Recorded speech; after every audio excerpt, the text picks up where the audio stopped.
Hey everybody, welcome to Fit Tip Tuesday. Today I want to answer a subscriber's question about lowering the rise on ready-to-wear pants or jeans when you only need to lower the rise in the front. I have a bunch of videos where I show how to, adjust the rise, and in the front I've shown how to do that by taking up the crotch. But if you really need to take up the rise at the waistline end of things, I'm going to show you how to do it. And before we get started, I just want you to know that you can do the same thing if you're working with pull-on pants or pants that don't have a zipper or jeans. I'm working with jeans because it's got the most involved situation. We're going to have to actually shorten the zipper. So what I want to show you here is I've already started taking them apart just to save time. You can see I've taken apart the top of the waistband to the side seam. Okay, so in this example, we're just going to shorten the center front. And I had to take out the belt loop. So you can see I took out the belt loop. Now, I want to show you an easy way to take out chain stitching. If any of you have a 5-thread serger that has a cover hem or chain stitch capability, you can take out your chain stitch very easily by pulling the chain thread starting at the end of your seam. If you try to take it out from the beginning of the seam, it's not going to come out.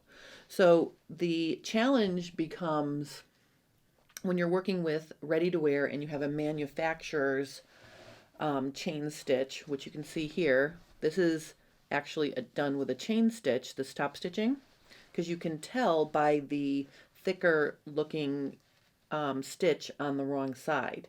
So what you want to do is you want to figure out which direction they had stitched.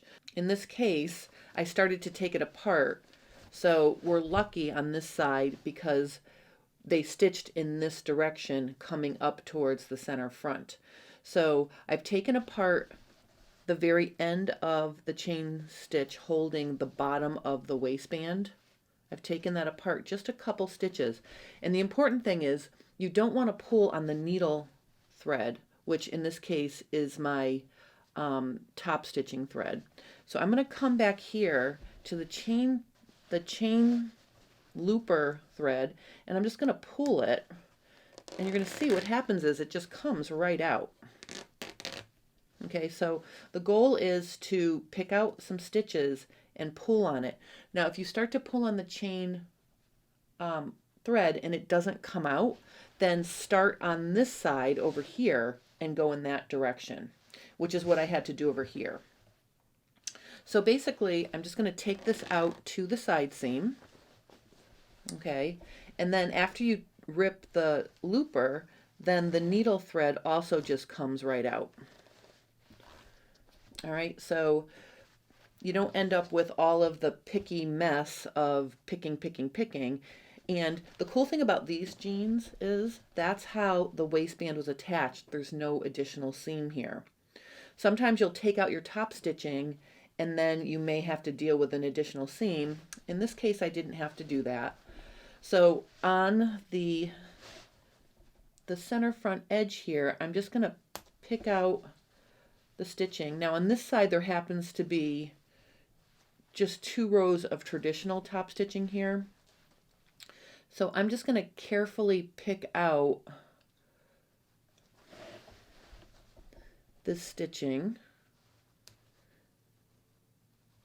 I'm just using my seam ripper. Once I get in there, I'm just literally going to get them both at the same time like this. So the one thing you're going to notice is every pair of jeans is different. So look at how yours are put together and either pick out the seam or, make a break in your chain stitching and pull the chain looper threads. So see, this is very easy. I'm just literally getting in here and picking apart that top stitching on the short end. I want to be careful not to, break my denim or you know, traumatize my waistband at all, because we're going to put that right back on. So I've got that taken apart. The last thing I have to take apart is the belt loop. So if you go in from the wrong side and use your seam ripper to dig out the bobbin thread on this satin stitched butt tack, I mean, it's like a bar tack here holding it. So I'm just going to pick it out from the wrong side. Then I'm going to come around to the right side and I'm going to pull it apart so I can see in there. And then I'm just going to go in and cut those threads with my ripper to get it started like that, and then it'll just come out really easily.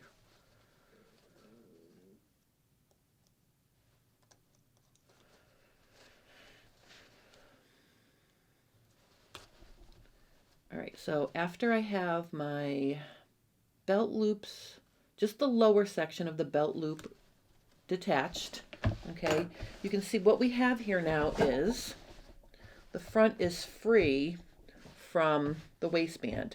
So what we're going to do now is I am going to mark how much I need to lower it. So let's say in the center front we have to remove 1 inch. So I'm just going to go ahead and make myself a line there. And I'm just going to gently plan out my, you know, how much I'm going to cut off. Okay, so if I need to remove 1 inch of rise, if I measure from the top, including the seam allowance, that's okay, because remember, we're going to put the seam allowance back over here. All right, so just measure from the top the amount you need to shorten it by. And I'm going to come in from the side seam, sort of blending from the original. And then if you have a situation where you need to avoid something like a tack or a rivet here, I'm going to just include that in what I'm cutting off, because I don't want to traumatize my sewing machine when I go to sew it back on. So sort of plan out, you know, what you're going to cut off based on how much you have to shorten. Okay, so I've got my line. And what I'm going to do here is, let's look at the zipper. Now, what's interesting to me, it's always interesting to me to see how things were made in ready-to-wear. This zipper is too long for these jeans, and what they did was they just picked out the 2 teeth that they have to sew over to get to, you know, to put the waistband on, but they left the teeth above the seam under the waistband. Now, when I make jeans and I'm using a zipper that's longer than I need, I usually take out those teeth that are going to be encased in the waistband, because over time that sharp metal will rub on the, you know, inside of the waistband, and it can eventually make a hole. So I'm very surprised they left those teeth in there, but that's what they did. So let's look at the zipper now. So this is where what we're going to cut off, where this yellow line is. Okay, so that means we're going to have a seam allowance below it. So I'm just going to draw myself a 1/2 inch seam allowance. Okay, so I'm going to end up with this really short zipper now. Okay, so basically what we're going to want to do is we're going to want to get rid of all of these teeth after we cut it off. And actually, what I'm going to do here is I'm just going to turn it to the side. I'm going to use my sharp little scissors, and I'm just going to cut the teeth off.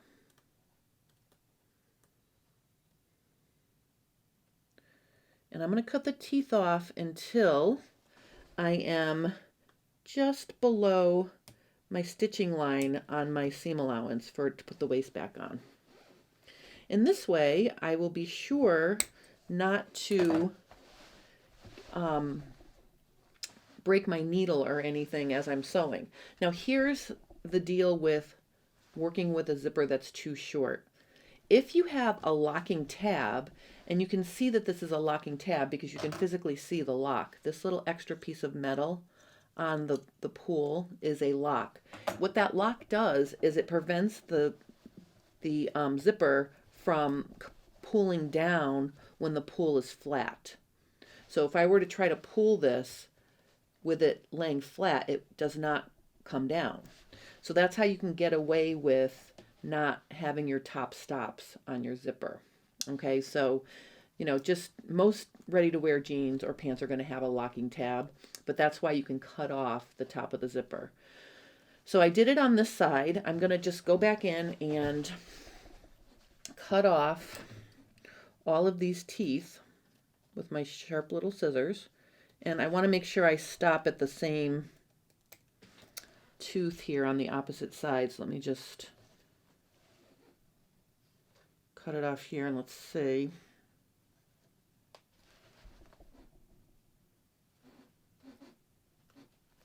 All right, so see, now I've got them both shortened. All right, so then my next step is I'm going to take my full-size scissors and I'm just going to cut along my guideline that I drew for shortening the front rise here. So let's just cut this off. And when I get to where the rivet is, I'm just going to very carefully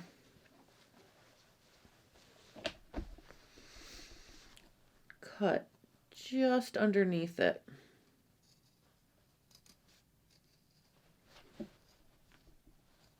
And then I'm going to come right up to my original edge at my side seam.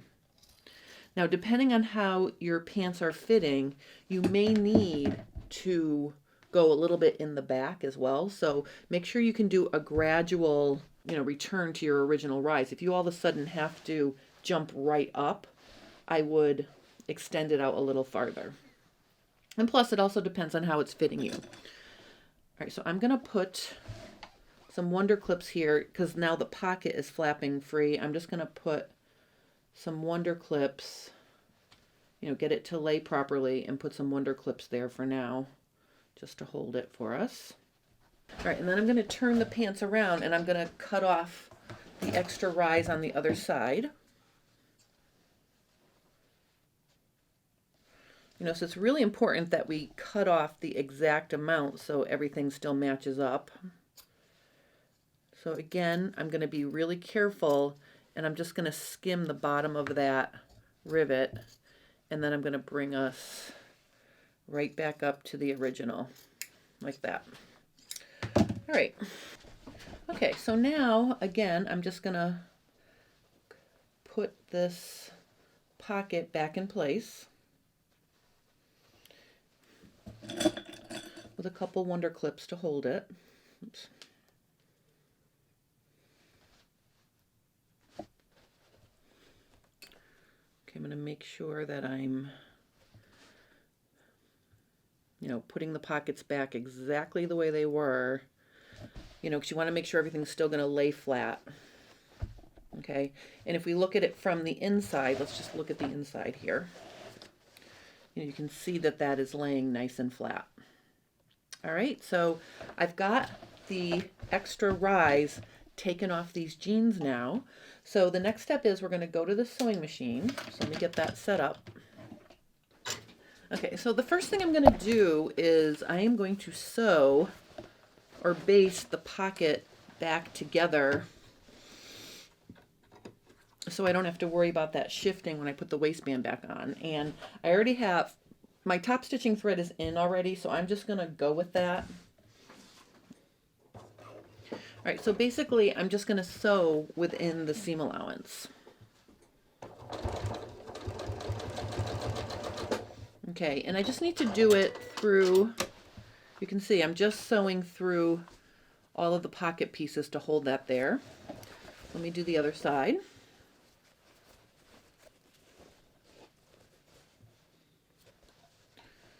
Okay, so again, we want to make sure it's laying nice and flat. I'm just going to sew right up to the pocket.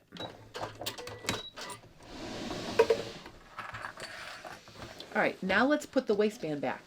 So the way that this was made or constructed originally is that it was the top of the waist, the top of the leg is inserted into the waistband and waistband facings, and then it's just top stitched in place. So to make sure I get that right, I am going to measure along my top edge a 1/2 inch. I'm just going to make some chalk guidelines here.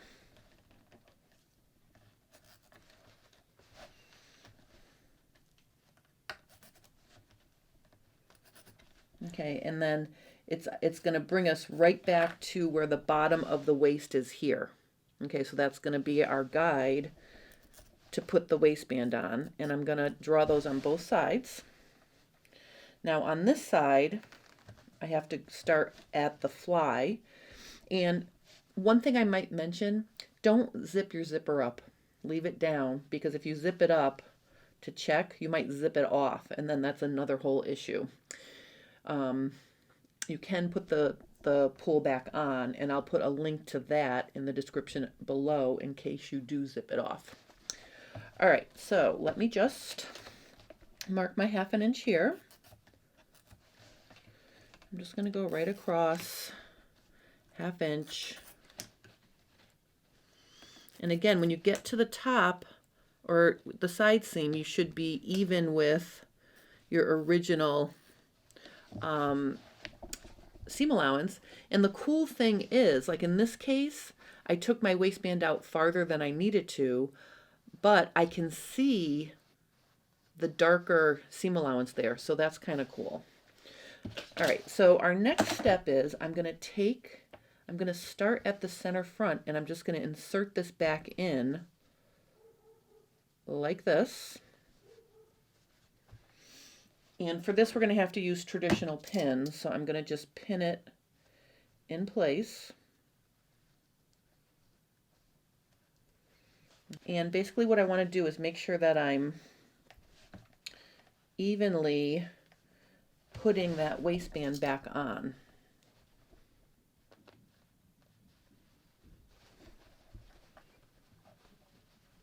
Okay, so we want it to be in there evenly. And if I actually pin on the original seam, that will allow me to check to make sure that the back is agreeing. So like if you turn it around and you see that your pin is right at the base of the waistband facing, that's how you can tell you're putting it back on correctly. So let me just go ahead and do that. Actually, I'm going to pin right on my original seam. Okay, so see how you can see that it's lining up perfectly here? Now we want to keep the belt loop out of the way. We don't want to sew the belt loop to the waistband, but you can see that that's lining up. There's my pins right in the seam, and they're right in the seam on the top too. So I've got that lined up really nicely. And I think I'm going to go ahead and do the opposite side as well.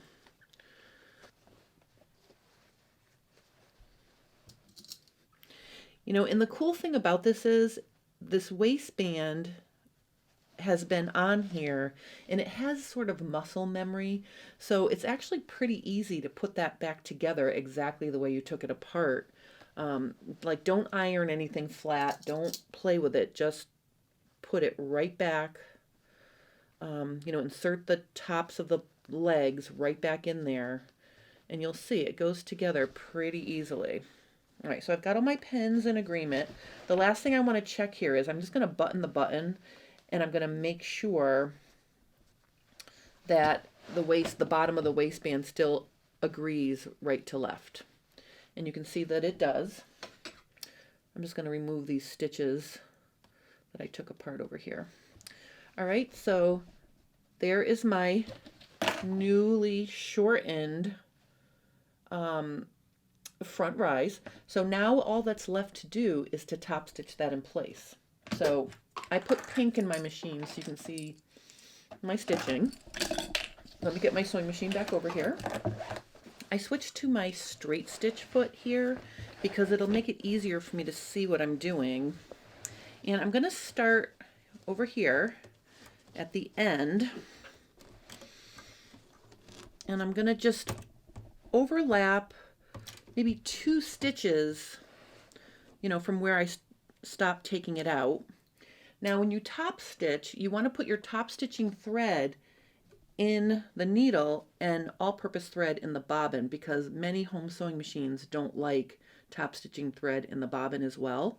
I'm going to lengthen my stitch to 3.5, and then I'm just going to hand walk the first couple of stitches, because what I want to do is I'm just going to back up a couple stitches just to secure that, and then I'm just going to stitch this back in place.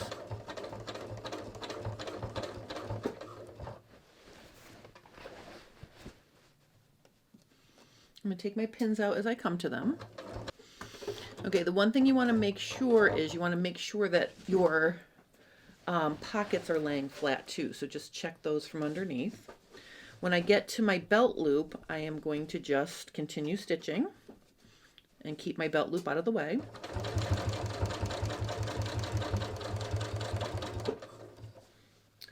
I'm going to unbutton, and I'm going to stitch all the way to the end of the waistband on this side.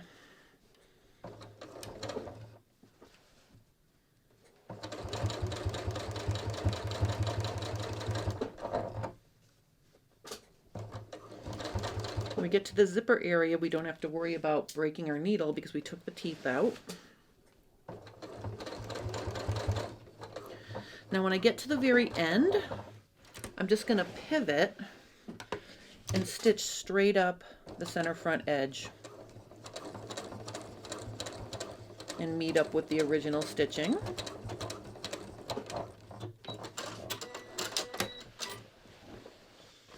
Okay, so see how that looks?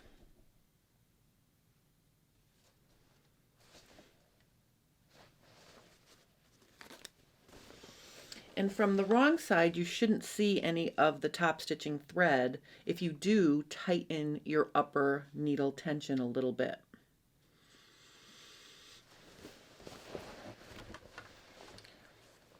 All right, so on this side, I am going to start up at the top.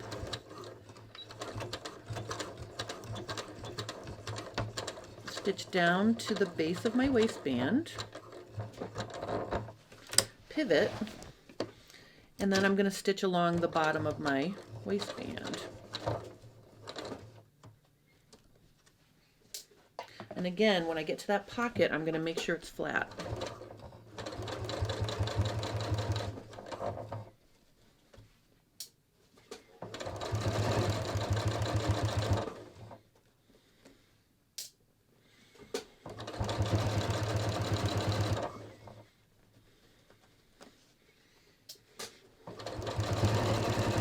When I get to my where I stopped taking it out, I'm just going to overlap that a couple stitches.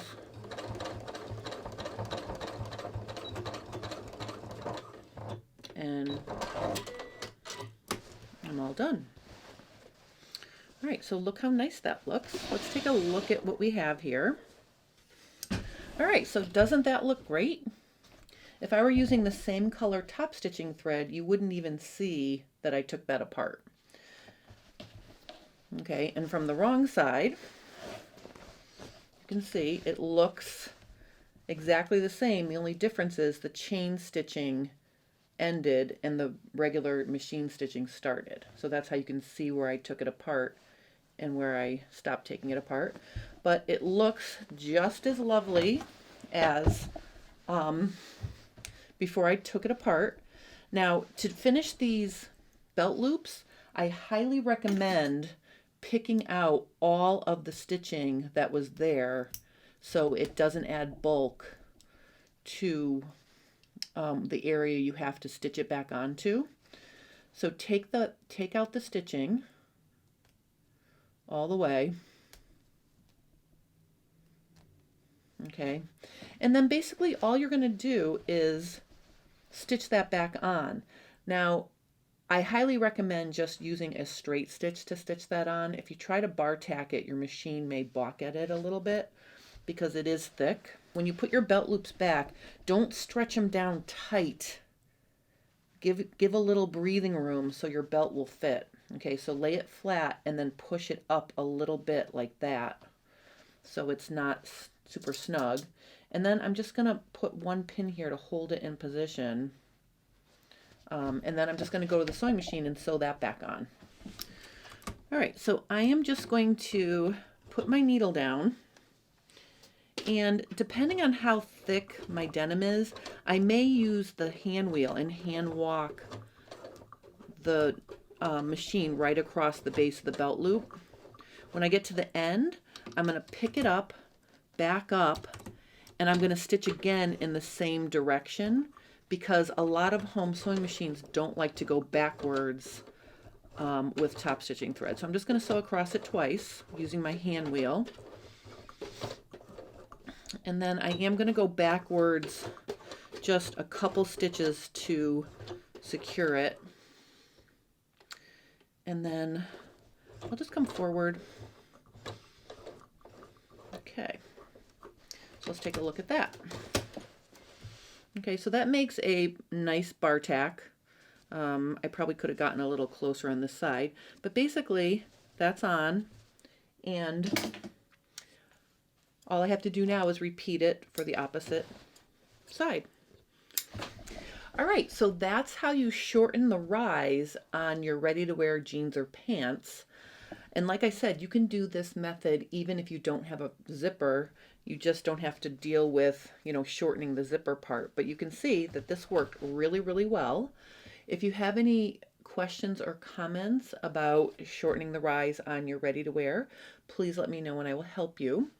On Friday, I will be live at 1 o'clock for FabFit Friday, 1 o'clock Eastern Standard Time. I will be showing you my completed embroidered jeans, plus I'm going to start talking about making a non-stretch cover for my Ditto form. So that's what we'll be doing on Friday. I hope you're enjoying these fit tips, and I really, really appreciate you guys watching.